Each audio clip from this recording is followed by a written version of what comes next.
क्रिस्टलों में पाए जाने वाले दोषों के बारे में बात कर रहे थे। उसमें हमने देखा था कि आयनिक क्रिस्टलों में 3 प्रकार के दोष या अपूर्णताएं या त्रुटियां पाई जाती हैं, जिसमें से पहला प्रकार था स्टोइकियोमेट्री दोष, दूसरा था नॉन स्टोइकियोमेट्री दोष और तीसरा था अशुद्धि दोष। उसमें से हमने स्टोइकियोमेट्री कंप्लीट कर लिया, नॉन स्टोइकियोमेट्री का भी आधा पोर्शन कंप्लीट कर लिया था, बचा हुआ आधा पोर्शन भी कंप्लीट कर लेते हैं। नॉन स्टोइकियोमेट्री मतलब ऐसे यौगिक जिनका अणुसूत्र और मूलानुपाती सूत्र अलग अलग होता है, नॉन स्टोइकियोमेट्री यौगिक कहलाते हैं और इनमें पाए जाने वाले दोष नॉन स्टोइकियोमेट्री दोष कहलाते हैं। 2 प्रकार के, धातु आधिक्य और धातु न्यूनता। धातु आधिक्य का मतलब धनायनों की अधिकता से उत्पन्न दोष और धातु न्यूनता का मतलब धनायनों की कमी के कारण उत्पन्न होने वाला दोष धातु न्यूनता दोष कहलाता है। ठीक है, जब किसी क्रिस्टल जालक में कोई धनायन कम हो जाए या तो अपना स्थान छोड़कर चले जाए या ऋणायन अधिक हो जाए, दोनों ही स्थितियों में धनायनों की कमी हो सकती है। तो इस प्रकार की स्थिति के कारण जो दोष उत्पन्न होगा वह धातु न्यूनता दोष कहलाएगा। धातु न्यूनता दोष 2 प्रकार की स्थितियों में हो सकता है। पहला, धन आयनिक रिक्तियां।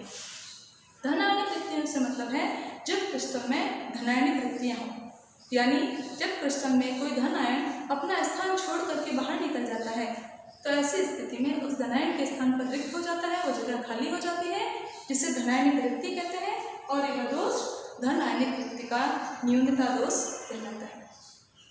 क्या हो रहा है, धन आयन अपना स्थान छोड़ करके जा रहा है। जब धन आयन अपना स्थान छोड़ करके जाएगा तो ऐसी स्थिति में आवेशों में असंतुलन हो जाएगा और आवेशों में असंतुलन से विद्युत के प्रति चालकता उत्पन्न हो जाएगी।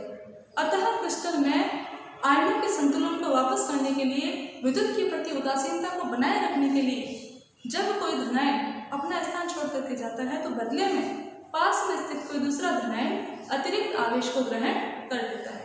जैसे कि एक क्रिस्टल जालक है जिसमें A+B- करके कोई आयनिक यौगिक आयनिक क्रिस्टल बनाया हुआ है।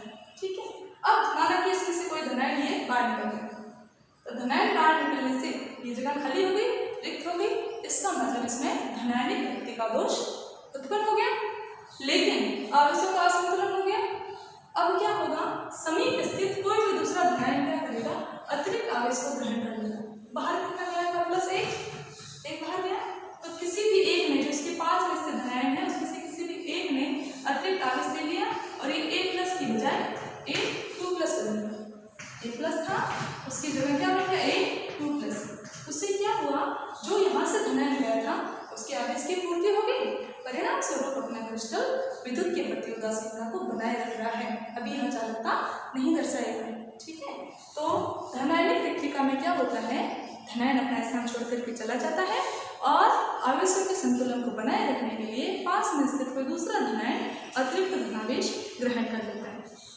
ठीक है, इस प्रकार का दोष ऐसे क्रिस्टलों में, ऐसे आयनिक यौगिकों में पाया जाता है जिनमें परिवर्तनशील संयोजकताएं होती हैं। परिवर्तनशील संयोजकता का मतलब है कि जो तत्व, जो आयन एक से अधिक संयोजकता दर्शाते हैं। जैसे हम बात करते हैं फेरस सल्फाइड की, Fe+। फेरस जो है, इस फेरस में 2 प्रकार की संयोजकता है, Fe2+ आयन भी होता है और Fe3+ आयन भी होता है। यह फेरस आयन है, यह फेरिक आयन है।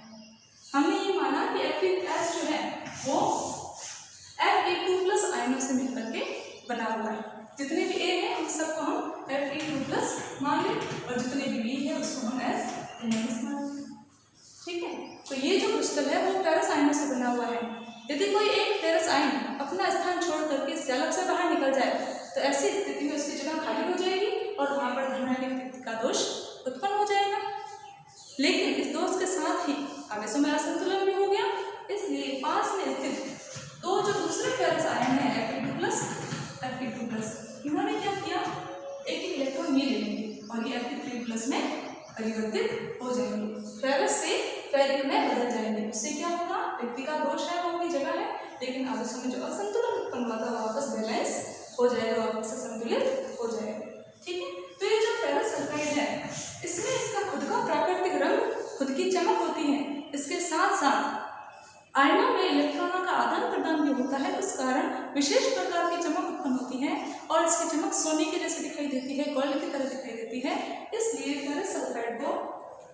मूर्खों का सोना कहते हैं, मूर्खों का सोना। क्वेश्चन पूछते हैं मूर्खों का सोना क्या है, किसे कहते हैं, सूत्र लिखो। इसका सूत्र ऐसे क्यों होता है, क्यों कहते हैं, क्योंकि इसकी खुद की प्राकृतिक चमक और इसके साथ ही आयनों के मध्य इलेक्ट्रॉनों के स्थानांतरण से, अंतः परिवर्तन से एक विशेष चमक उत्पन्न होती है, जो चमक सोने के समान प्रतीत होती है, इसलिए इसको मूर्खों का सोना कहते हैं। ठीक है, तो ये तो हो गया धन आयनिक तृप्ति का दोष। दूसरा हम देखते हैं ऋणायनिक आधिक्य दोष, यानी धनायन धातु न्यूनता कब हो सकती है, जब ऋणायन की अधिकता हो तभी धनायन कम हो सकते हैं। तो ये कब होगा, जब किसी क्रिस्टल में कोई ऋणायन अपना जालक के अतिरिक्त एक अंतराकाशीय स्थल में भी आ जाता है, जब कोई ऋणायन अपने जालक से अतिरिक्त एक अंतराकाशीय स्थल में भी आ जाता है, तो ऐसी स्थिति में ऋणायनिक अधिकता दोष हो जाता है और आवेशों को संतुलित करने के लिए पास में स्थित कोई धनायन अपनी संयोजकता को बढ़ा लेता है, यानी +2 है तो +3 में बदल जाएगा, 3 है तो 4 में बदल जाएगा। मतलब उसने क्या कर लिया, अतिरिक्त आवेश को ग्रहण कर लिया ताकि वापस से बैलेंस बराबर हो जाए और विद्युत की प्रति उदासीनता बनी रहे। लेकिन इस प्रकार के दोष बहुत ही कम पाए जाते हैं।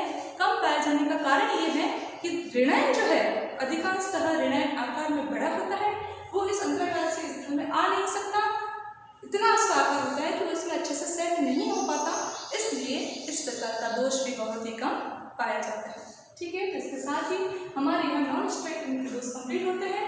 लास्ट टॉपिक जिसका बच गया है हमारे अशुद्धि दोष, उसको भी हम देख लेते हैं, उसको भी थोड़ा सा पढ़ लेते हैं।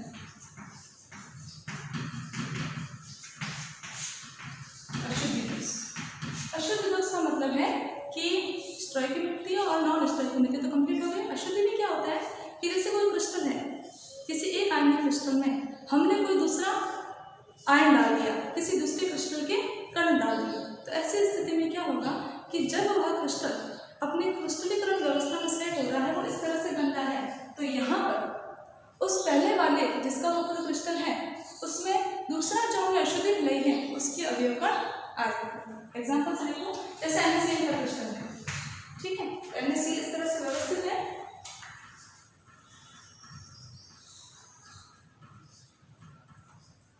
जहाँ जहाँ पर A है A+ उसको हम Na मान लेते हैं Na+, और जहाँ जहाँ पर B- है उसको हम Cl- मान लेते हैं। जैसे कि NaCl का क्रिस्टल है, इसके अंदर हमने थोड़ा सा स्ट्रोंशियम क्लोराइड डाल दिया SrCl2, स्ट्रोंशियम क्लोराइड इसके साथ मिल गया, किसके रूप में, शुद्धि के रूप में।